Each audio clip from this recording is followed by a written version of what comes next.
26 సామెతలు 23:26.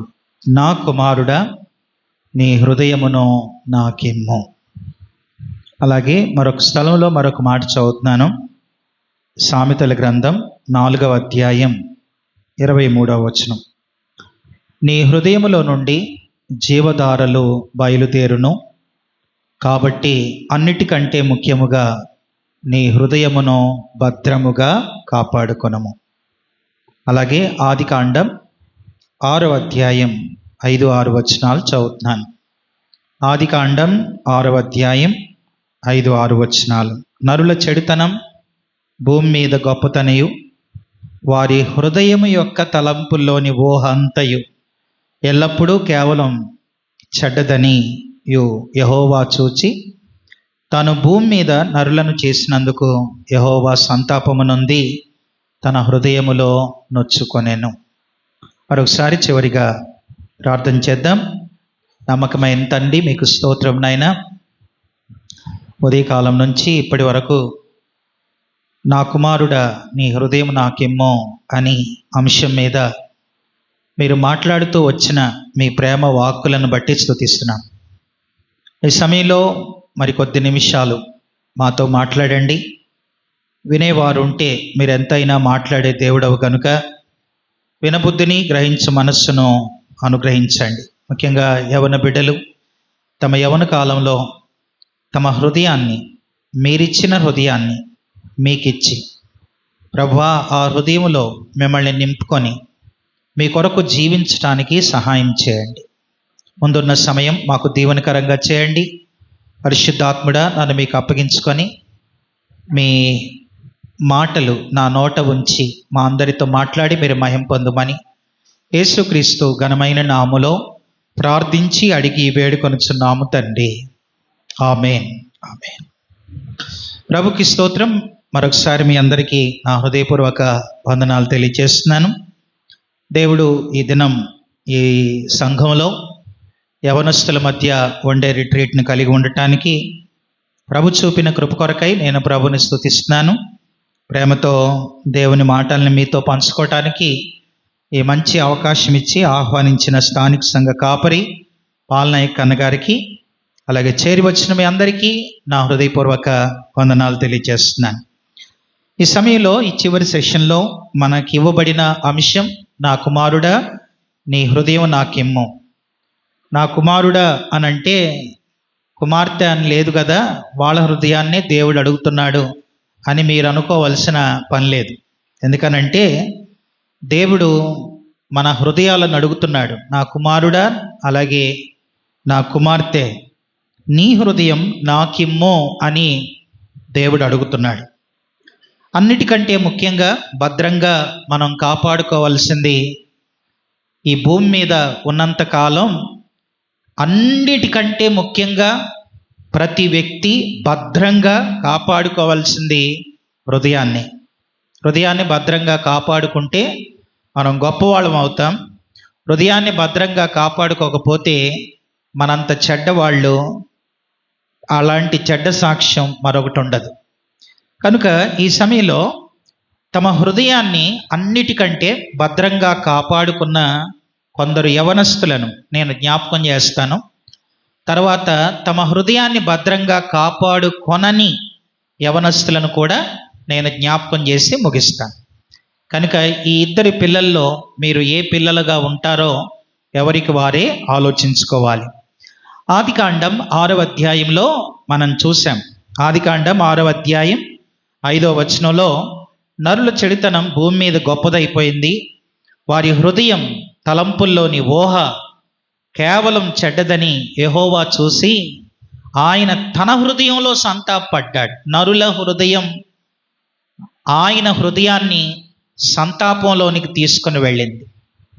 అలాంటి పరిస్థితుల్లో కొందరు బిడ్డలు, యవ్వన బిడ్డలు వారి హృదయాన్ని భద్రంగా కాపాడుకున్నారు. ఇదే ఆదికాండంలో మరికొందరు బిడ్డలు తమ హృదయాన్ని భద్రంగా కాపాడుకోలేదు. తమ హృదయాన్ని భద్రంగా కాపాడుకున్న యవనస్తులు ఎవరు అనంటే నోవాహు పిల్లలు. తమ హృదయాన్ని భద్రంగా కాపాడుకొనని పిల్లలు ఎవరు అనంటే లోతు పిల్లలు. లోతు పిల్లలు, నోవాహు పిల్లలు. వీళ్ళ గురించి ఒక 7 మాటలు చెప్తాను. వాళ్ళ గురించి ఒక 7 మాటలు చెప్పి నేను ముగిస్తాను. త్వరగా రండి. నోవాహు పిల్లల గురించి ఒక 7 మాటలు చెప్తాను. అలాగే లోతు పిల్లల గురించి కూడా మరొక 7 మాటలు చెప్పి నేను త్వరగా ముగిస్తాను. మొదటి మాట, నోవాహు పిల్లల గురించి మొదటి మాట ఏంటి అనంటే, రాసుకోండి, త్వరగా రాసుకోండి, మనకు సమయం కొద్దిగానే ఉంది కాబట్టి త్వరగా ఈ విషయాలు చెప్పి నేను ముగిస్తాను. నోవాహు పిల్లలు, వాళ్ళు తమ హృదయాన్ని భద్రంగా కాపాడుకున్న పిల్లలు. లోతు పిల్లలు హృదయాన్ని కాపాడుకొనని పిల్లలు. వాళ్ళ గురించి వీళ్ళ గురించి మనం విందాం. మొదటి మాట, నోవాహు పిల్లలు ఎలాంటి వాళ్ళు అనంటే దే ఆర్ సేవ్డ్ చిల్డ్రన్. మొట్టమొదటి మాట, నోవాహు పిల్లల గురించి మొదటి మాట, దే ఆర్ సేవ్డ్ చిల్డ్రన్. వాళ్ళు రక్షణ పొందిన పిల్లలు. రక్షణ పొందిన పిల్లలు, రక్షింపబడిన పిల్లలు.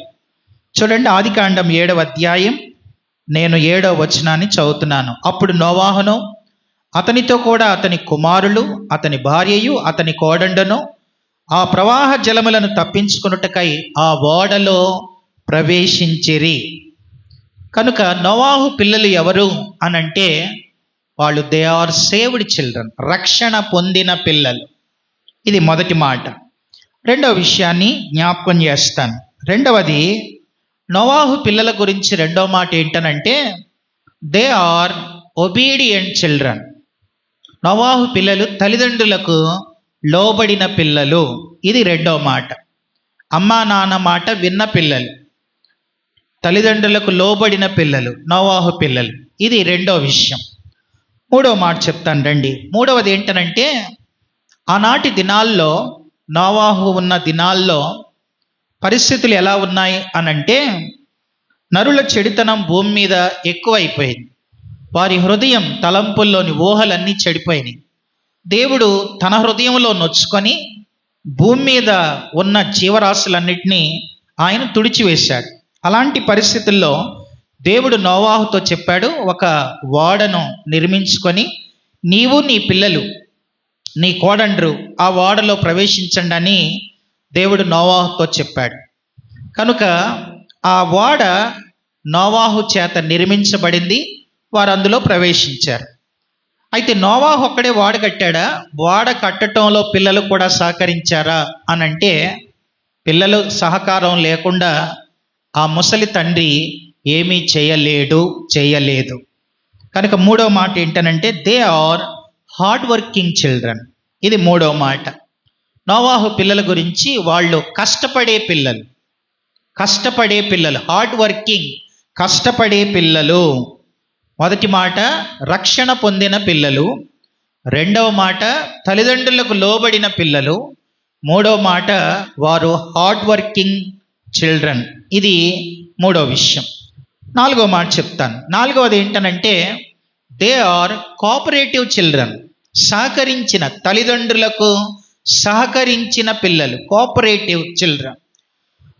వారి సహకారం లేకుండా ఓడ నిర్మాణం జరగదు. కనుక ఇది నాలుగో మాట. ఆ ఓడను తయారు చేసే ఆ క్రమంలో ఆ పిల్లలు తండ్రి భారములో వాళ్ళు పాలివారయ్యారు. తండ్రి భారం, ఆ ఓడ నిర్మించటం. దేవుడు ఒక నమూనా ఇచ్చాడు. దేవుడు నోవాహుతో సమస్త శరీరుల మూలముగా భూమి బలాత్కారంతో నిండి ఉన్నది కనుక నా సన్నిధిని వారి అంతం వచ్చింది, ఇదిగో వారిని భూమితో కూడా నాశనం చేయుదును. చితిసారకపు మ్రానుతో నీ కొరకు వాడని చేసుకో, అరలు పెట్టి ఆ వాడని చేసి లోపట వెలుపట దాన్ని కీలిపోయాలి, నీవు దాన్ని చేయవలసిన విధమిది అని ఆయన ఒక నమూనా ఇచ్చాడు. తర్వాత అది మొదటి అంతస్తు, రెండవ అంతస్తు, మూడవ అంతస్తు గలదానిగా చేయమని చెప్పాడు. కనుక దానికి పిల్లలు ఎంతో సహకరించారు. కనుక దే ఆర్ కోఆపరేటివ్ చిల్డ్రన్. ఇది నాలుగో మాట. ఐదవ విషయాన్ని చెప్తాను వినండి. ఐదవది ఏంటనంటే నోవాహు పిల్లల గురించి ఐదో మాట they are waiting children. Waiting children అంటే వాళ్ళు కనిపెట్టుకునే పిల్లలు, ఓపిక, వెయిటింగ్, ఓపిక. ఈ రోజున పిల్లలకు వెయిటింగ్ లేదు. వెయిటింగ్ అంటే ఫైటింగే. ఈ రోజున చాలా మందికి వెయిటింగ్ అంటే ఫైటింగ్ అయిపోయింది. కొంచెం సేపు ఉందాం అని అంటే కష్టం, వెయిటింగ్ అంటే కష్టం. కానీ వీళ్ళు మాత్రం చాలా వెయిటింగ్. నోవాహు పిల్లలు మాత్రం వెయిటింగ్ చిల్డ్రన్. ఎలా వెయిటింగ్ చిల్డ్రనో చెప్తాను వినండి. దేవుడు పైనుంచి వర్షం కురిపిస్తానన్నాడు. పైనుంచి వర్షం కురిపిస్తానో వాడని చేసుకో అని అన్నాడు. దేవుడు చెప్పిన ఒక నెలకో, ఒక సంవత్సరానికో, 2 సంవత్సరాలకో వర్షం వస్తే పిల్లలు నమ్మేవాళ్ళు. కానీ దేవుడు చెప్పిన ఎన్ని సంవత్సరాలకు వర్షం వచ్చింది అనంటే దాదాపుగా 120 సంవత్సరాలకు వర్షం వచ్చింది. దేవుడు చెప్పాక 120 సంవత్సరాలకి వర్షం వచ్చింది అనంటే ఎంత ఓపిక ఉండాలి? ఈ రోజుల్లో పిల్లలకు ఆ ఓపిక ఉందా అనంటే, నోవాహు పిల్లలు దే ఆర్ వెయిటింగ్ చిల్డ్రన్. వాళ్ళు ఓపిక, సహనం ఉండాలి. పిల్లలకి సహనం ఉండాలి. ఈ రోజున పిల్లలకి అస్సలు సహనం లేదు. ఏదన్నా వాళ్ళ డాడీ ఇస్తానంటే అప్పటికప్పుడు ఇవ్వాలి అంతే. కానీ కొంచెం ఓ నెలాగు, ఒక 1 month ఆగు అని అంటే ఈ రోజున ఓపికలు లేవు చాలామందికి. కానీ నోవాహు పిల్లలకి ఎంత ఓపికో అది మీరే ఆలోచించండి. తర్వాత ఇంకో మాట, దేవుడు పైనుంచి వర్షం కురిపిస్తానన్నాడు. పైనుంచి వర్షం కురిపిస్తానంటే నోవాహు ఏమన్నా చూశాడా? అసలు నోవాహు దినాలకు ముందు వరకు కింద నుంచి వర్షం వచ్చేది, కింద నుంచి నీళ్లు పైకి వచ్చి భూమి తడిచేది. నోవాహు కూడా పైనుంచి వర్షం పడటం ఆయన చూడలేదు. ఆయన చూడని దాన్ని ఆయన నమ్మాడు. తన పిల్లలకి చెప్తే ఆ పిల్లలు నమ్మారు. ఈ రోజున పిల్లలకి అన్ని ప్రూఫ్స్ కావాలి. కనుక వర్షం కింద నుంచి కదా, పైనుంచి ఎలా పడద్ది? దేవుడు చెప్తే నువ్వు నమ్మేస్తావా? నీకున్న పిచ్చి మాకు కూడా పట్టిస్తావా? ఇన్ని తిరుగుబాటు మాటలు నోవాహు పిల్లలు ఎక్కడన్నా మాట్లాడారా అని అంటే అవి ఏమీ కనపడవు. అసలు నోవాహు పిల్లల మాటలే బైబిల్లో లేవండి. అంటే వాళ్ళకి మాటలు రానోళ్ళు కాదు.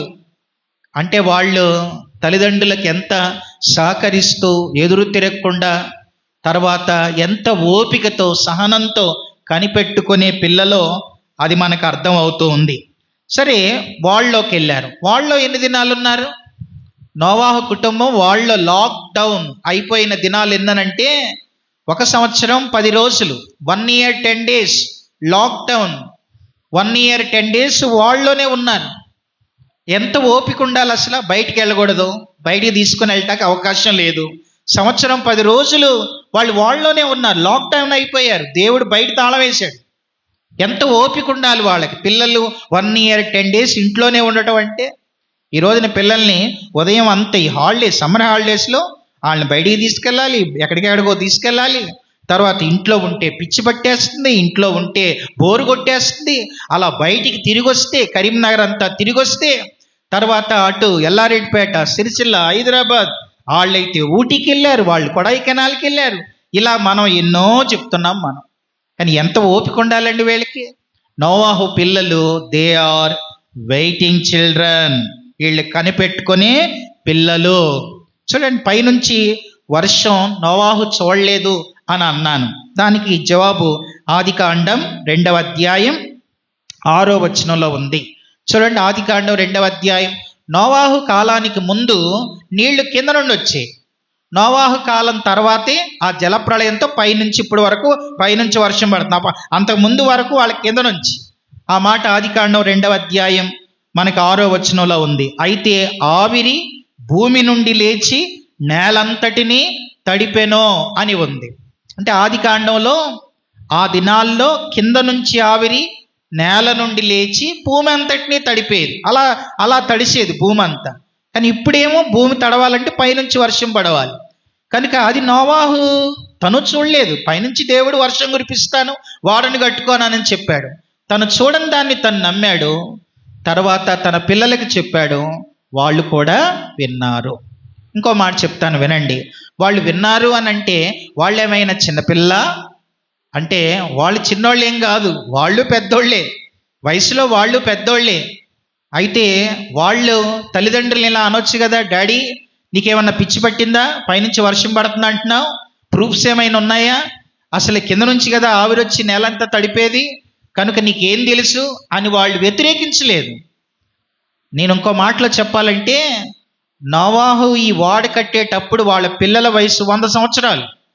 100 ఏళ్ల పిల్లలు అంటే 100 సంవత్సరాల పిల్లలు అసలు ఒక్క మాట మాట్లాడకుండా నోవాహు ఏది చెప్తే అది వింటున్నారంటే అసలు నిజంగా ఎంత మంచి పిల్లలండి వాళ్ళు.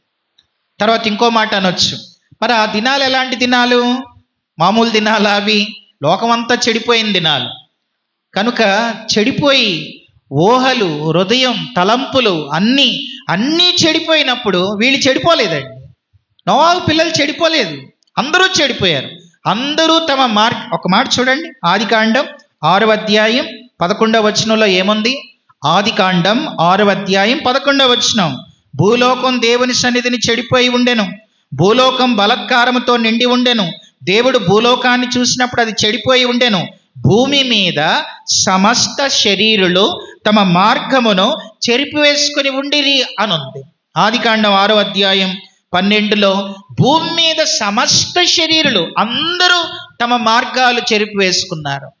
మరి అందరూ చెడిపోయిన దినాల్లో తమ హృదయాన్ని భద్రంగా కాపాడుకున్న పిల్లలు నోవాహు పిల్లలు. కనుక ఈ రోజున మనం అంటాం, అమ్మో ఆ దినాలు వేరు, మీ దినాలు వేరు, ఈ దినాలు వేరు అని అంటాం. నోవాహు దినాల కంటే చెడ్డ దినాలు ఇవి ఏమన్నా? నోవాహు దినాల్లో ఇలా వాక్యాలు ఉన్నాయా? నోవాహు దినాలు ఇలా చెప్పేవాళ్ళు ఉన్నారా? మన మధ్యలో ఒక టీచర్ గారు వచ్చి మీకు ఎన్ని అర్థం కావడానికి చెప్పే సోర్సెస్ ఇప్పుడు ఉన్నాయి. అప్పుడు ఏమన్నా ఉన్నాయా? వాళ్ళకి ఏమైనా పాస్టర్లు ఉన్నారా? సంఘాలు ఉన్నాయా? యూత్ మీటింగ్స్ ఉన్నాయా? అవి ఏమీ లేనప్పుడే వాళ్ళు తమ హృదయాన్ని ఎంతో భద్రంగా కాపాడుకున్నారు. ఈ రోజున మనం భద్రంగా కాపాడుకోవడానికి ఎన్నో అవకాశాలు ఉన్నా మనం ఇంకా మన హృదయాలు భద్రంగా కాపాడుకోక, దేవునికి మన హృదయాన్ని ఇవ్వక, దెయ్యానికి ఇచ్చి దెయ్యం చెప్పినట్లుగా చేస్తూ, ఆనాడు తమ హృదయాలు దేవునికి ఇవ్వక దేవుని హృదయాన్ని సంతాపపరిచిన, ఏడిపించిన మనుషుల వలె ఈ రోజున ఎంతోమంది యవనస్తులు ఈ రోజుకి దేవుణ్ణి ఏడిపిస్తూనే ఉన్నారు. కనుక 5వ మాట, నోవాహు పిల్లలు ఎవరు అనంటే దే ఆర్ వెయిటింగ్ చిల్డ్రన్. ఓపిక, పిల్లలకు ఓపిక ఉండాలండి. ఈ రోజున యవనస్తులకి అస్సలు ఓపిక లేదు. ఓపిక ఉండాలి, కనిపెట్టుకోవాలి, సహనం ఉండాలి. అది లేకపోతే చాలా, ఎవరికైనా సరే ఓపిక ఉండాలి, సహనం ఉండాలి. అది 5వది. 6వ మాట చెప్తాను రండి. 6వది, నోవాహు పిల్లలు ఎలాంటి వారు అనంటే దే ఆర్ వర్షిపింగ్ చిల్డ్రన్. వారు ప్రభుని ఆరాధించే పిల్లలండి, దేవునితో గడిపే పిల్లలు వాళ్ళు. నోవాహు పిల్లలు దేవునితో గడిపేవాళ్ళు. They are worshipping children. వాళ్ళు బలిపీఠాలు కట్టిన అనుభవాలు వాళ్ళకున్నాయి. బలిపీఠాలంటే దేవునితో గడపడం, దేవునితో గడిపే పిల్లలు. నిజంగా నీ హృదయం దేవునికి ఇస్తే నువ్వు దేవునితో గడుపుతావు. తమ హృదయాన్ని దేవునికి ఇవ్వని వాళ్ళు, నా కుమారుడా నీ హృదయం నాకు ఇమ్ము, ఇస్తేనే, ఆయన మనలో ఉంటేనే మనం ఆయనతో, ఆయన మనతో సహవాసాలు ఉంటాయి. దేవునికి తమ హృదయాన్ని ఇవ్వని వారు దేవునితో సమయాన్ని గడపలేరు. దేవునితో సమయాన్ని గడపలేని వాళ్ళు లోకంతో గడుపుతారు. వాళ్ళకి మిగతాయే ఎక్కువైపోతాయి, లోకంలో ఉన్నవే ఎక్కువైపోతాయి. నీ హృదయం దేవునికి ఇస్తే నువ్వు దేవునితో గడుపుతావు. నీ హృదయాన్ని దేవునికి ఇవ్వకపోతే నువ్వు లోకం వైపే ఎక్కువ చూస్తూ ఉంటావు. ఇది 6వ మాట. 7వ మాట చెప్తాను వినండి. 7వది, నోవాహు పిల్లలు ఎవరు అనంటే దే ఆర్ బ్లెస్డ్ చిల్డ్రన్. ఈ రోజున మనందరం ఎవరి ద్వారా ఈ భూమి మీద ఉన్నాం? ఆదాము నుంచి వచ్చిన వాళ్ళంతా జలప్రళయంలో పోయారు. ఇప్పుడు ఈ రోజున మనం భూమి మీద ఉన్నామంటే మనమంతా ఎవరి సంతానం అనంటే వీళ్ళ ద్వారా వచ్చిన వాళ్ళమే మనంతా. కనుక ఈ రోజున ఆనాడున్న 3 ఖండాలు, ఆసియా, ఆఫ్రికా, ఐరోపా, 3 ఖండాలకు వెళ్ళారు వాళ్ళ 3 కొడుకులు. కనుక ఈ రోజున ప్రపంచం అంతా ఎవరి ద్వారా దీవించబడింది అనంటే వీరి 3 ద్వారానే. అంటే దే ఆర్ బ్లెస్డ్ చిల్డ్రన్. ఇది 7వ మాట. చాలు, నోవాహు పిల్లల గురించి ఈ 7 మాటలు సరిపోతాయి. తమ హృదయాన్ని దేవునికి ఇస్తే ఇచ్చిన వాళ్ళు ఎట్టుంటారు? ఎట్లా చెప్పండి? మొదటి మాట, వాళ్ళు రక్షణ పొందుతారు. నీ హృదయం దేవునికి ఇస్తే నువ్వు రక్షణలో ఆనందిస్తావు. 2వది, దే ఆర్ ఒబీడియంట్ చిల్డ్రన్. 3వది, they are hard working children. 4వది, దే ఆర్ కోఆపరేటివ్ చిల్డ్రన్. 5వది, సహనంతో, ఓపికతో కనిపెట్టుకునే పిల్లలు, వెయిటింగ్ చిల్డ్రన్. 6వదిగా వర్షిపింగ్ చిల్డ్రన్. 7వదిగా బ్లెస్డ్ చిల్డ్రన్. ఇది నోవాహు పిల్లలు. వారు తమ హృదయాన్ని భద్రంగా కాపాడుకున్నారు. సరే, మరొక పిల్లల్ని జ్ఞాపకం చేసి నేను ముగిస్తాను. చూడండి, ఆదికాండం 19వ అధ్యాయంలో ఇక్కడ మరొక రకమైన పిల్లలు ఉన్నారు. నోవాహు పిల్లలేమో మగపిల్లలు, లోతు పిల్లలేమో ఆడపిల్లలు. కనుక ఆడపిల్లలు మగపిల్లలు, మీరే పిల్లలో పిల్లులో మీరే ఆలోచించుకోండి. కనుక వినాలి జాగ్రత్తగా. ఆదికాండం 19వ అధ్యాయంలో లోతు పిల్లల్ని మనం చూస్తాం. లోతు పిల్లల గురించి కూడా త్వరగా ఒక 7 విషయాలు చెప్పి నేను ముగిస్తాను. మొదటి మాట, లోతు పిల్లలు ఎవరు అనంటే వీళ్ళు మొదటి మాట రక్షణ పొందని పిల్లలు. They are unsaved children. లోతు పిల్లలు రక్షణ పొందని పిల్లలు. రక్షణ పొందిన వాళ్ళకి తేడా ఏంటో తెలుసా? ఒకటే, ఇటు చూడండి. పొందిన వాళ్ళు ప్రభువులో స్థిరంగా ఉంటారు, పొందని వాళ్ళు అస్థిరంగా ఉంటారు. పొందిన వాళ్ళు స్థిరంగా ఉంటారు, పొందని వాళ్ళు అస్థిరంగా ఉంటారు. వాళ్ళు స్థిరంగా దేవునిలో ఉన్నారు, వీళ్ళు అస్థిరులు. లోతు పిల్లలు అస్థిరంగా ఉండటానికి కారణం వీళ్ళకి రక్షణే లేదు, వీళ్ళకి రక్షణ లేదు. రక్షణ లేకపోతే రక్షణ పొందని పిల్లలు ఎవరైనా అస్థిరంగా ఉంటారు. ప్రపంచ వింతల్లో ఒకటి ఈఫిల్ టవర్ ప్రపంచ వింతల్లో ఒకటి. అది మనం ఇలా చూడలేము, దాన్ని చాలా దూరం నుంచి అలా చూడాలి. మరి ఎంత గాలి, బలమైన గాలి ఇవన్నీ వీచినా అది పడిపోవట్లేదు, ఈ రోజుకి పడకుండా ఉంది. దానికి కారణం ఏంటో తెలుసా? దాని పైన ఎంత ఎత్తుందో దాని పునాది లోపల కూడా అంత లోపలకు ఉందంట. అందుకే అది దాని మీద ఎన్ని దాడులు, ఎంత బలమైన గాలి వీచినా అది స్థిరంగా ఉంది. రక్షణ పొందిన వాడి లోపల హృదయంలో దేవుని కార్యం జరుగుతూ ఉంటే తన ఆధ్యాత్మిక జీవితం పైన టవర్ స్థిరంగా ఉన్నట్లు నీ హృదయంలో దేవుని కార్యం వాక్యంతో, ప్రార్థనతో, తన ఆత్మతో జరుగుతూ ఉంటే నువ్వు పైన బయట స్థిరంగా కనబడదు. కనుక నీ జీవితం స్థిరంగా ఉండాలి అనంటే నువ్వు రక్షణ పొందాలి. ఇంకా ఇక్కడ ఎవరైతే రక్షణ పొందలేదో, మారు మనసు పొందలేదో, బాప్తిసం తీసుకోలేదో వాళ్ళు త్వరపడండి, మీ హృదయాలు దేవునికి ఇవ్వండి. సాతాను మీ హృదయాల్లో ఉంటే చివరికి నాశనమే. కానీ దేవునికి ఇస్తే దేవుడు మీ జీవితాలను అనేకులకు ఆశీర్వాదకరంగా ఉంచుతాడు. ఇది మొదటి విషయం. కనుక లోతు పిల్లలు దే ఆర్ అన్సేవ్డ్ చిల్డ్రన్. ఇది మొదటి మాట. రెండవ మాట చెప్తాను వినండి. రెండవదిగా లోతు పిల్లలు ఎవరు అనంటే వీళ్ళు దే ఆర్ డిసోబీడియంట్ చిల్డ్రన్. తల్లిదండ్రుల మాట వినని పిల్లలు, అమ్మా నాన్న మాట వినని పిల్లలు. లోతు పిల్లలు అమ్మా నాన్న మాట వినరు, వాళ్ళకి సోకుల పిచ్చి. సొదోమ అంటే సోకుల పిచ్చి. వాళ్ళు బాహ్య సంబంధమైన వాటికి ఇచ్చిన ప్రాధాన్యత ఆంతర్య జీవితానికి ఇవ్వరు. ఎందుకంటే వాళ్ళ హృదయం దేవునికి ఇవ్వలేదు కాబట్టి వాళ్ళు బాహ్యానికే. దేవుడు ఇటు చూడండి, సమూయేలు మొదటి గ్రంథం 16వ అధ్యాయంలో దేవుడే అన్నాడు, మనుష్యులు పై రూపమును లక్ష్య పెట్టుదురు, యెహోవా హృదయమును లక్ష్య పెట్టును. దేవుడు ఎప్పుడు హృదయాన్ని చూస్తాడు, మనుషులు ఎప్పుడు పై రూపాన్ని చూస్తాడు. లోతు పిల్లలు ఎప్పుడు కూడా వారి బాహ్య జీవితానికే ప్రాధాన్యత ఇచ్చారు తప్ప వారి ఆంతర్య జీవితానికి, నా హృదయం నా దేవుని ఎదుట సరిగా ఉండాలి అని వారు తమ ఆంతర్య జీవితానికి ప్రాధాన్యత ఇవ్వలేదు. They are disobedient children. అమ్మా నాన్న మాట వినని పిల్లలు.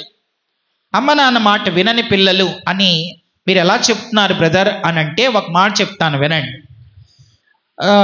ఆదికాండం 18వ అధ్యాయంలో అబ్రహాము ఇంటికి 3 మనుషులు వచ్చారు. మనుషులు వచ్చినప్పుడు అబ్రహాము వారిని తన ఇంటికి ఆహ్వానించాడు. వెంటనే భార్యకు చెప్పాడు, తర్వాత పనివాడికి చెప్పాడు, తర్వాత మన ఇంటికి వచ్చిన మనుషులకి మనందరం భోజనాలు త్వరగా రెడీ చేయాలి అని చెప్తే ఎవరి పని వాళ్ళు చేసా అందరూ కలిసి వచ్చిన వాళ్ళు భోజనం పెట్టారు. ఆ తర్వాత భోజనం అయిపోయాక వీళ్ళు లోతింటికి వెళ్ళారు. లోతింటికి వెళితే వాళ్ళు ముందే రామన్నారు. ఆ మనుషులు లోతు ఇంటికి మేము రాము, మీ ఇంట్లో సరైన సహకారం ఉండదు, నీ మాట లోతు, నీ మాట నీ పేరే లోతు, నీ భార్య ఇంకా లోతు, నీ పిల్లలు ఇంకా లోతు, కనుక నీ మాట నీ భార్య వినదు, నీ పిల్లలు వినరు, వాళ్ళు మొండి పిల్లలు, కాబట్టి వాళ్ళు మీ మాట వినేవాళ్ళు, మీ ఇంటికి రామయ్య అని అన్నాడు. అయితే అతడు బలవంతం చేశాడు. 19వ అధ్యాయం చూడండి, ఆదికాండం 19వ అధ్యాయం 1వ వచనం. ఆ సాయంకాలం అందు ఆ ఇద్దరు దేవదూతలు సొదొమ చేరినప్పటికీ లోతు సొదొమ గవని యొద్ద కూర్చుండాను. లోతు వారిని చూసి వారిని ఎదుర్కొనుటకు లేచి సాష్టాంగ నమస్కారం చేసి, నా ప్రభులారా, దయచేసి మీ దాసుని ఇంటికి వచ్చి రాత్రి వెళ్ళబుచ్చి కాళ్ళు కడుక్కోండి, మీరు పెందల కాళ్ళు లేచి మీ త్రోవను వెళ్ళవచ్చున. అందుకు వారు, అలా కాదు, నడివీధిలోనే మేము ఇక్కడే ఉంటాం, మేము మీ ఇంటికి రామన్నారు. అయితే అతడు 3వ వచనంలో, అయినను అతడు మిక్కిలి బలవంతం చేసినప్పుడు, సరే అని బలవంతం చేశాడు కదా అని వెళ్ళాడు. వెళితే ఫ్రంట్ రూమ్లో కూర్చోబెట్టాడు. వచ్చిన వాళ్ళని లోపలికి వెళ్ళాడు. భార్యకి, మన ఇంటికి మనుషులు వచ్చారు, వాళ్ళకి భోజనం చేయాలంటే ఆమె నాకు చెప్పకుండా నువ్వు ఎందుకు తీసుకొచ్చావు, నువ్వే చేసుకో, లేకపోతే ఇంట్లో పిల్లలు ఉన్నారు కదా వాళ్ళకి చెప్పుకోనంది. సరే ఆ పిల్లల దగ్గరికి వెళ్ళి చెప్తే వాళ్ళు అన్నారు, డాడీ అసలు మాకు చెప్పకుండా ఆ మనుషులు నువ్వెందుకు తీసుకొచ్చావు, నువ్వే తీసుకొచ్చావు కాబట్టి నువ్వే వంట చేసుకోనని చెప్పారు. ఇక ఈ గొడవ అంతా కూడా బయట వాళ్ళకి వినబడుతూనే ఉంది అంతా. అప్పుడు ఆయన ఏం చేశాడో తెలుసా? ఆయన ఏం చేశాడో చూడండి, బైబిల్లో 3వ వచనం. ఆయనను అతడి మిక్కిలి బలవంతం చేసినప్పుడు వారు అతని తట్టు తిరిగి అతని ఇంట ప్రవేశించిరి. అతడు వారికి విందు చేసి పొంగని రొట్టెలు కాల్చగా వారు భోజనం చేసి. అంటే ఆయనే తెచ్చుకున్నాడు, ఆయనే కాల్చాడు, ఆయనే పిసికాడు, అన్నీ ఆయనే వంట చేసి వాళ్ళకి పెట్టాడు. అంటే ఈ ఇంట్లో ఏమి లేదు అని అంటే, ఈ ఇల్లు అంత గందరగోళం ఇల్లు. లోతు అసలు పేరే లోతు, ఆయన భార్య ఇంకా లోతు, వాళ్ళ పిల్లలు మరీ లోతు, వీళ్ళంతా లోతు కుటుంబం అన్నమాట అది. కనుక ఈ కుటుంబం ఒకరి మాట ఒకరు వినేవాళ్ళు కాదు. అసలు పిల్లలు తల్లిదండ్రుల మాట అస్సలు వినరు వాళ్ళు. లోతు పిల్లలు తల్లిదండ్రుల మాట వినే పిల్లలు కాదు. ఇక్కడ కూర్చున్న మిమ్మల్ని కూడా అడుగుతున్నాను, మీ అమ్మా నాన్న నువ్వు ఎదిరిస్తున్నావంటే లోతు పిల్లలకి నీకు పెద్ద తేడా ఏమీ లేదు. నువ్వు నోవాహు పిల్లల్లాంటి పిల్లలవు కాదు, నువ్వు లోతు పిల్లల్లాంటి పిల్లలవి. మీ అమ్మా నాన్నని ఎదిరించకండి, తర్వాత వాళ్ళ మాట నేను వినను అని అనకండి. నాకు తెలిసిన వాళ్ళు ఎంతోమంది ఉన్నారు, కడుపు నిండా ప్లేట్ నిండా అన్నం పెట్టుకొని తినకుండా దాన్ని పక్కన పెట్టి, మా పిల్లలు మమ్మల్ని ఎదిరిస్తున్నారు, మా మాట వినట్లేదు, మాకు ఇష్టం లేని పనులు చేస్తున్నారని ఏడ్చే తల్లిదండ్రులను నేను ఎంతోమందిని ఎరుగుదును. కనుక నీ తల్లిని తండ్రిని సంతోషపరచాలి అని బైబిల్ చెబుతుందండి. ఒక మాట చూడండి, సామెతల గ్రంథం 23వ అధ్యాయం, సామెతల గ్రంథం 23వ అధ్యాయం చూడండి ఈ మాట. 23వ అధ్యాయం 25వ వచనం. సామెతలు 23:25లో మనం చూస్తే అక్కడ ఇలా ఉంది ఆ మాట, నీ తల్లి తండ్రులను నీవు సంతోష పెట్టవలెను. ఉందా ఆ మాట? అండర్లైన్ చేసుకో, నీ బైబిల్లో అండర్లైన్ చేసుకో. నీ తల్లిదండ్రులను నీవు సంతోష పెట్టవలెను, నిన్ను కనిన తల్లిని ఆనందపరచవలెను. మీ మమ్మీని ముఖ్యంగా తల్లిదండ్రులను అని ఉంది, మళ్ళీ కింద తల్లి అని ఉంది.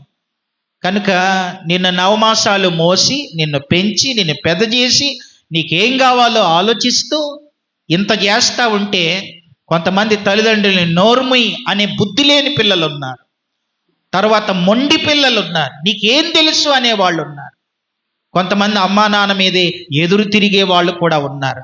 వాళ్ళంతా భ్రష్ట పిల్లలు మరొకరు ఉండరని నేను జ్ఞాపకం చేస్తున్నాను.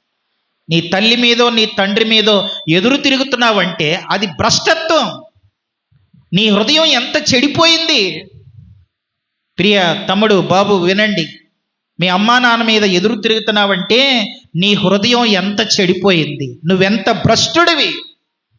అలాంటి వాళ్ళు భ్రష్టత్వానికి దేవుడు అప్పగిస్తాడు. కనుక నీ తల్లిదండ్రులను సంతోష పెట్టవలెను, నిన్ను కలిన తల్లిని ఆనందపరచవలెను. నీ దగ్గర బైబిల్ ఉంటే ఈ మాట కూడా చూడు, సామెతల గ్రంథం 30వ అధ్యాయం, సామెతల గ్రంథం 30వ అధ్యాయం 17వ వచనంలో ఈ మాట ఎప్పుడు చదవలేదా నువ్వు? ఒకసారి చూడు, సామెతలు 30:17 ఏముంది అక్కడ? తండ్రిని అపహాసించి అంటే తండ్రి మీదే లేచి అపహాసించి తల్లి మాట వినలన్నలి వాని కన్ను లోయ కాకులు పీకును, పక్షిరాజు పిల్లలు దాన్ని తినును. ఇట్లాంటి మాటలు ఎప్పుడు చదవలేదా? అమ్మా నాన్నే ఎదిరిస్తావా, నీకేం తెలుసు అని అంటావా? నీకేదో కొద్ది బలం ఉందని వాళ్ళ మీదకి ఎదురు తిరుగుతావా? నువ్వు చెయ్యెత్తి వాళ్ళని పక్కకు తోసేస్తావా? ఎంత బుద్ధి లేని పని! నీకు అసలు బుద్ధి ఉందా? కనుక ఇలాంటి వాళ్ళు అంత లోతు పిల్లలు అన్నమాట. అర్థమవుతుందా? హృదయాన్ని దేవునికి ఇస్తే వాళ్ళు ఎంత మంచిగా ఉంటారండి. అసలు లోతు పిల్లలు వాళ్ళ గురించి చదువుతూ ఉంటే నోవాహు పిల్లలు వాళ్ళ గురించి చెబుతూ ఉంటే ఎంత ముద్దొస్తుంది. వాళ్ళు చిన్నపిల్లలైనా చిన్నప్పటి నుంచి ముసలోళ్ళు అయ్యేదాకా వాళ్ళ నాన్న ఏది చెప్తే అదే, వాళ్ళ అమ్మేది చెప్తే అదే, అది ఆ పిల్లలు. వాళ్ళు ఎంత ఓపిక, ఎంత సహనం, ఇదంతా ఆడపిల్లలు. కానీ వీళ్ళేం పిల్లలండి, లోతు పిల్లలు. వీళ్ళకి రక్షణ లేదు, తర్వాత వీళ్ళకి అమ్మ నాన్న మాట వినరు, మొండి పిల్లలు, మొండి వైఖరి. ఇది రెండవ మాట. మూడవ మాట చెప్తాను రండి. మూడవది, లోతు పిల్లలు ఎలాంటి వాళ్ళు అనంటే, మూడవ మాట చెప్తాను, వీళ్ళు సోమరి పోతులు. రాసుకోండి, మూడవది సోమరి పోతులు. బైబిల్లో 7 రకాల పోతులు ఉన్నాయి. ఎన్ని పోతులు ఉన్నాయి? మేకపోతు, గొర్రెపోతు కాదు. బైబిల్లో 7 పోతులు ఉన్నాయి. ఏంటో చెప్తాను వినండి. ఒకటి సోమరిపోతు, రెండోది తిండిపోతు, మూడోది త్రాగుపోతు, నాలుగోది వదరపోతు, ఐదవది ఇలా మొత్తం మీద 7 పోతులు ఉన్నాయన్నమాట. తిండిపోతు, త్రాగుపోతు, వదరిపోతు, సోమరిపోతు, త్రాగుపోతు, ఇలా 7 రకాల పోతులు ఉన్నాయి. వీళ్ళు ఏ పిల్లలంటే వీళ్ళు సోమరిపోతులు. అర్థమవుతుందా? సోమరిపోతు అంటే తెలుసా? సోమరితనం. వీళ్ళు కష్టపడటానికి ఇష్టపడరు. అమ్మా 2 మనుషులు వచ్చారు, కొంచెం వంట వండి పెట్టండి అని ఆడపిల్లలకు చెప్తే నువ్వే చేసుకో అంటున్నారు. అంటే వీళ్ళు కష్టపడటానికి ఇష్టపడరు అన్నమాట. వీళ్ళు ఎంత సోమరిపోతులు అంటే, కొంతమంది సోమరిపోతులు ఉంటారు. వీడు చూడండి చెప్తాను. కొంతమంది సోమరిపోతులు ఎలా ఉంటారు తెలుసా? తిన్న కంచం, పడుకున్న మంచం, తర్వాత చదివిన పుస్తకాలు ఎక్కడ పడితే అక్కడే పడేస్తారు. వీళ్ళంత సోమరిపోతులు ఇంకొకళ్ళు ఉండరు. తిన్న కంచం అక్కడే, పడుకున్న మంచం అక్కడే.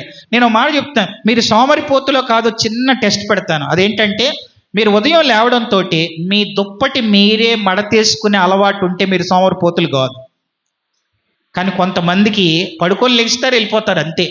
వాళ్ళ నాన్నో వాళ్ళ అమ్మో రావాలి, వాళ్ళ దుప్పట్లు వాళ్ళు మడతేయాలి, తర్వాత అన్ని పనులు వాళ్ళే చేయాలి, తర్వాత వీళ్ళకి వాటర్ బాటిల్ కావాలంటే మమ్మీ డాడీ, తర్వాత అక్క తమ్ముడు చెల్లి, వీళ్ళకి ఏది కావాలన్నా వీళ్ళ మీద ఆధారపడతారు.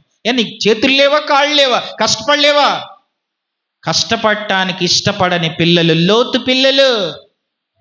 కష్టపడాలండి, కష్టపడేటప్పుడే కష్టపడాలి. కష్టపడటం కూడా ఇష్టపడి కష్టపడాలి. అర్థమైందా? కష్టపడటానికి కూడా ఇష్టపడి కష్టపడాలి, ఇష్టంగా కష్టపడాలి.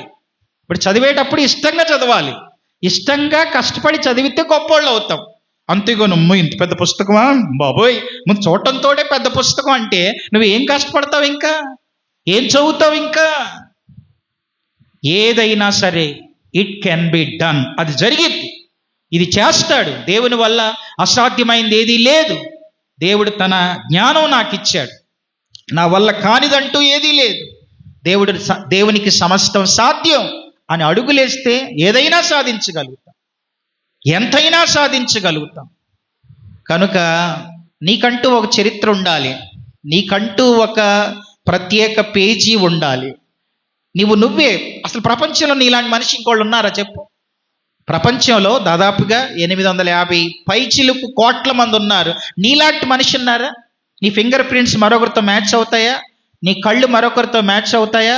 నీ చెవులు మరొకరితో మ్యాచ్ అవుతాయా? అవ్వో. నువ్వు చాలా ప్రత్యేకమైన దానివి, ప్రత్యేకమైన వాడివి.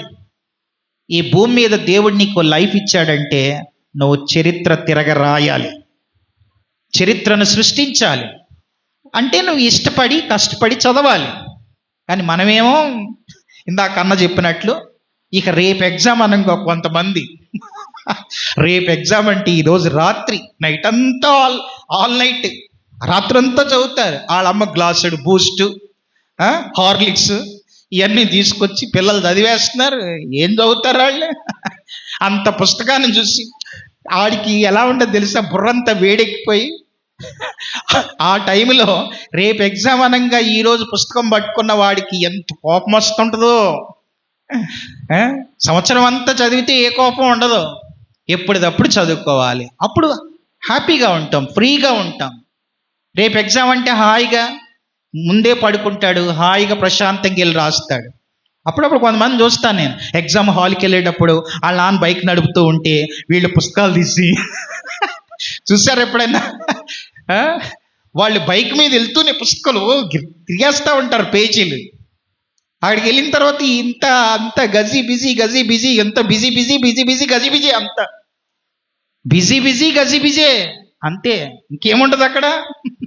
మళ్ళీ ఏం చెప్తారు తెలుసా? పేపర్ టఫ్గా వచ్చింది, తర్వాత దిద్దేవాడు సరిగ్గా దిద్దలేదు, అసలు ఈ క్వశ్చన్కి నేను సరైన ఆన్సర్ రాశాను, అన్నీ ఆళ్ళ మీద పెడతా. ఏమన్నా అది చేత్తో ఏమన్నా మాన్యువల్? అది కంప్యూటర్, అది నువ్వు ఏది రాస్తే అది వస్తుంది. లోతు పిల్లల్లా ఉండొద్దు, నోవాహు పిల్లల్లా ఉండాలి.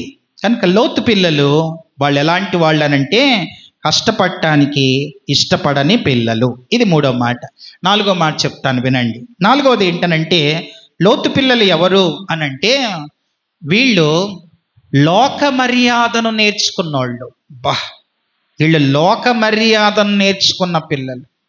చూడండి ఒక మాట, ఆదికాండం 19వ అధ్యాయం 32వ వచనంలో అక్కడ ఒక మాట ఉంటుంది. ఆదికాండం 19:32లో ఏముందంటే చూడండి, మన తండ్రికి ద్రాక్షరసం తాగించి అతనితో శయనించి, తర్వాత 31వ వచనం 31, ఆదికాండం 19:31, అట్లుండగాక తన చెల్లెలతో మన తండ్రి ముసలివాడు సర్వలోక మర్యాద చొప్పున.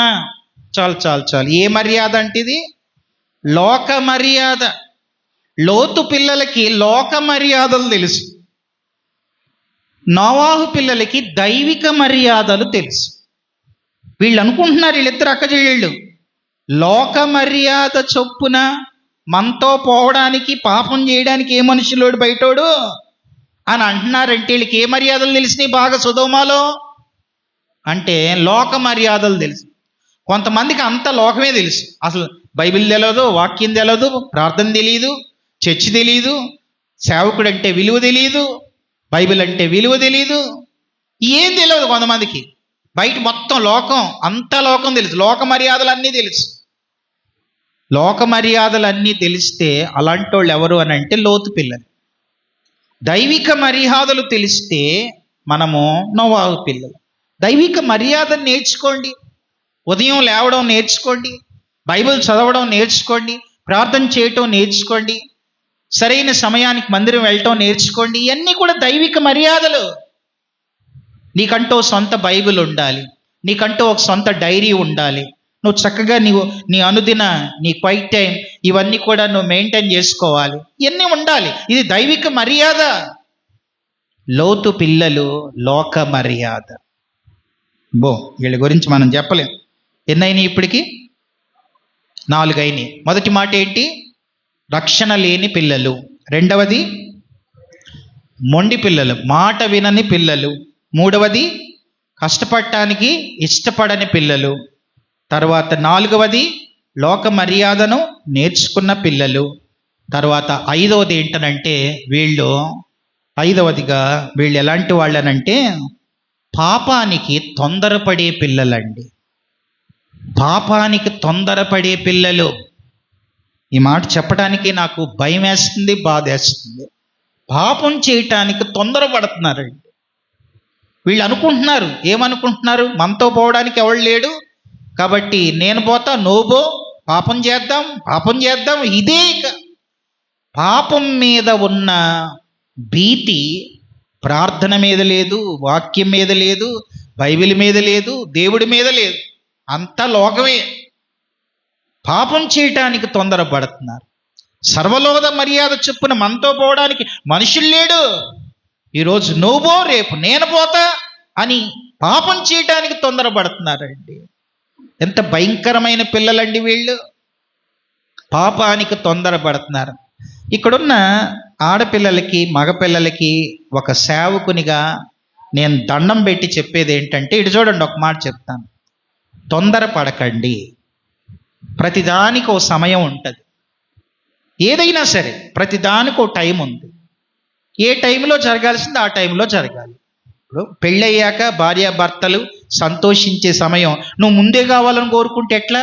అంటే అది లోతు పిల్లలు తొందరపాటు కాదా? అది ప్రతిదానికో సమయం ఉంటుంది. చదివేటప్పుడు చదవండి, పెళ్లి వయసు వచ్చాక పెళ్లి చేసుకోండి, పిల్లల్ని కనేటప్పుడు పిల్లల్ని కనండి, వాళ్ళు పెంచేటప్పుడు పెంచండి, వాళ్ళని పెద్ద చేసేటప్పుడు ప్రతిదానికి సమయము కలదు అని బైబిల్ చెబుతూ ఉంటే ముందే తొందరపడితే ఎలా? నేను మొన్న హైదరాబాద్లో మెట్రో స్టేషన్లో నేను యువతల పక్కన నా ట్రైన్ కోసం చూస్తున్నాను. అటువైపున ఒక హై స్కూల్, కాలేజీ పిల్ల కాదు, స్కూల్ పిల్ల, మేబీ 9th క్లాస్ పిల్ల, స్కూల్ డ్రెస్సే వేసుకుంది. అటు పక్కన వాడి మీద పడిపోయి, ఒకడి మీద పడిపోయి, ఆడి మీద పడిపోయి, ఆడిని గిచ్చుతూ, ఆడిని గిల్లుతూ, ఆడి ఎక్కడెక్కడో ముట్టుకుంటూ ఆ పిల్లని నేను యువతల పక్క నుంచి వాళ్ళని చూశాను. నాకు అనిపించింది ఆ పిల్ల 8th 9th 10th చదువుతుంది, హై స్కూల్ డ్రెస్ వేసుకుంది, స్కూల్ డ్రెస్ అది, యూనిఫామ్ అది.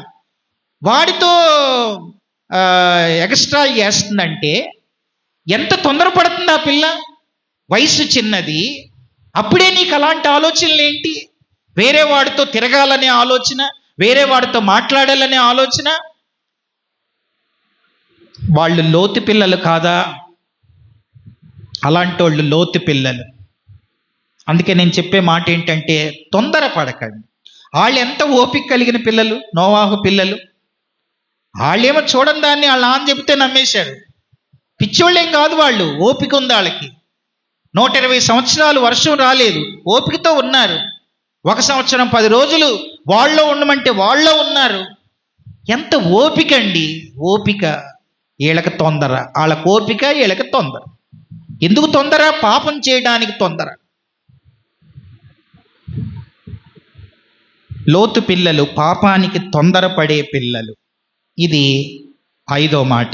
6వ మాట చెప్తాను రండి.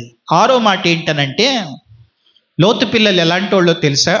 ఇటు చూడండి, ఏడుస్తూ చెప్తున్నాను, అంటే సంతోషంగా చెప్పే మాట కాదు ఇది, ఏడుస్తూ చెప్పే మాట. అదేంటో చెప్పనా? లోతు పిల్లలు తండ్రిని మోసం చేసిన పిల్లలు, చీటింగ్ చిల్డ్రన్. తండ్రిని మోసం చేశారు. ఎవరితో పాపం చేశారు? చీటింగ్ చిల్డ్రన్ అండి. తండ్రిని మోసం చేసిన పిల్లలు వీళ్ళు, భ్రష్ట పిల్లలు వీళ్ళు, లోతు పిల్లలు. తాగిపిచ్చేటప్పుడు తాగాలంటే మాటలు చెప్పాలి కదా. ఎన్ని మాయ మాటలు చెప్పారో. ఈరోజు కూడా పిల్లలు అంతే, అమ్మా నాన్న మోసం చేస్తున్నారు, చీటింగ్ చేస్తున్నారు. చదువుకోమంటే చదువుకోకుండా, తర్వాత ఎవరికో చాటింగ్లు చేస్తూ, తర్వాత వాళ్ళు చూసినప్పుడు డిలీట్ చేస్తూ, రకరకాలుగా చీట్ చేస్తున్నారండి. వాళ్ళకి వీళ్ళకి పెద్ద తేడా ఏమీ లేదు. వాళ్ళు లిటరల్గా చేశారేమో, నువ్వు వాళ్ళు మానసికంగా నిన్ను కన్న తల్లిదండ్రుల్ని మోసం చేస్తున్నావు నువ్వు. మొన్న నేను కరీంనగర్ నుంచి గోదావరికానికి బస్సులో వెళుతున్నాను. సెలవులు ఇచ్చారు. ఇటు పక్కన తల్లి కూర్చుంది, చదువు లేదు ఆమెకి. ఇటు పక్కన ఆమెకు చదువు ఉంది, చదువుకుంది, ఆమె దగ్గర ఫోన్ ఉంది. ఆ తల్లికి ఏం తెలియదు. ఈమె పద్దాక ఎవడో SMS చేస్తున్నాడు, మెసేజ్ సౌండ్ వస్తుంది, ఆమె రిప్లై ఇస్తుంది, వెంటనే చాలా ఫాస్ట్గా రిప్లై ఇస్తుంది. అలా సుల్తానాబాద్ దాడుతుంది. ఆ తల్లి అడిగింది, అమ్మ పద్దాకి ఏదో నొక్కుతున్నావు ఏంటమ్మా అని ఆ తల్లి అడిగితే ఇవేమందో తెలుసా? ఐడియా వాడు మెసేజ్ పెట్టాడు, డిలీట్ చేస్తున్నాను అమ్మ అంటుంది. ఎంత మోసం అండి. ఐడియా వాడు అన్ని గంటలు కరీంనగర్ నుంచి గోదావరికి అందాక ఐడియా వాడు మెసేజ్లు పెడుతుంటాడా? ఐడియా వాడు an idea can change your mind అన్నట్లు ఆడెవడో ఏం మైండ్ అంతా చెడగొట్టేస్తున్నాడు. ఓ పక్కన చాటింగ్ చేస్తున్నాని వాళ్ళ అమ్మతో ఏమంటుంది తెలుసా? ఏమంది చెప్పండి? ఐడియా వాడు, కంపెనీ వాడు మెసేజ్ పెడితే డిలీట్ చేస్తుందంట. కంపెనీ వాడు నీకు కరీంనగర్ నుంచి గోదావరి దాకా మెసేజ్ పెడతానే ఉంటాడు వాడు. ఎంత చీటింగ్ అండి ఇది! చీట్ చేయటం, మోసం చేయటం. తేటగా లేరు పిల్లలు. ఈ రోజున చాలామంది తేటగా లేరండి. వాళ్ళు చూసేది ఒకటి, వాళ్ళు నొక్కేది ఒకటి, వాళ్ళు చేసే పనులు ఒకటి. అడిగితేనేమో మళ్ళీ కొంతమంది ఎలా ఉంటారో తెలిసి, తప్పు చేసిన వాళ్ళకు ఉన్నంత కోపం ప్రపంచంలో ఎవడికి ఉండదు. తప్పు చేసేవాడికి నువ్వు ఇది చేసావా అంటే, నువ్వు చూసావా, నేను ఎలాంటి వాడినో తెలవదా, నేను ఎలాంటి దాన్నో తెలియదా అని మళ్ళీ వాళ్ళ మీదే మళ్ళీ పైకి లేవటం, వాయిస్ పెంచేయడం. నువ్వు చూసావా, నేను ఎలాంటి దాన్నా, నీకు తెలవదా అని అంటారు. నాకు తెలిసి తల్లిదండ్రులు ఎంత పిచ్చోళ్ళో తెలుసా, మొత్తం ప్రపంచం అంతా తెలిసాక వాళ్ళకి తెలిసింది. అప్పటి వరకు నమ్ముతూనే ఉంటారండి, అప్పటి వరకు నమ్ముతూనే ఉంటారు. వావిలాలపల్లిలో వినండి, మన కరీంనగర్లోనే